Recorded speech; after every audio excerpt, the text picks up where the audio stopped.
ফজরের নামাজ না পড়ে তোমরা যারা ঘুমাও, আমারে মাফ কইরো, আমি তোমাদের একটা শক্ত কথা বলি বাপ, যাদের কপালে ফজরের নামাজের সেজদা নাই, তোমরা সব বাবারা ভাইরা রাস্তার কুত্তার লগে তোমারে মিলাইয়া দেখো, কুত্তার লগে তোমার কোনো পার্থক্য আছে কিনা। সোজা কথা, কুত্তার সাথে মিলাই দেখো, কুত্তার লগে।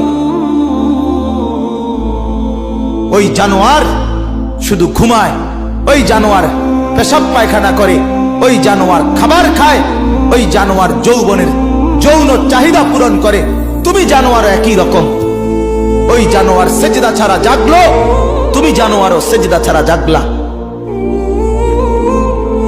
যদি বিবেক থাকে, লজ্জা থাকে, যদি মার দুধ খেয়ে থাকো, যদি মুসলমানের বাচ্চা হয়ে থাকো, যদি ইমানের রক্ত থাকে, ইমানের বিন্দু থাকে, তো যদি কানে আজান শুনে থাকো, তো আল্লাহর হস্তে নামাজ পড়ো। বলো ইনশাআল্লাহ।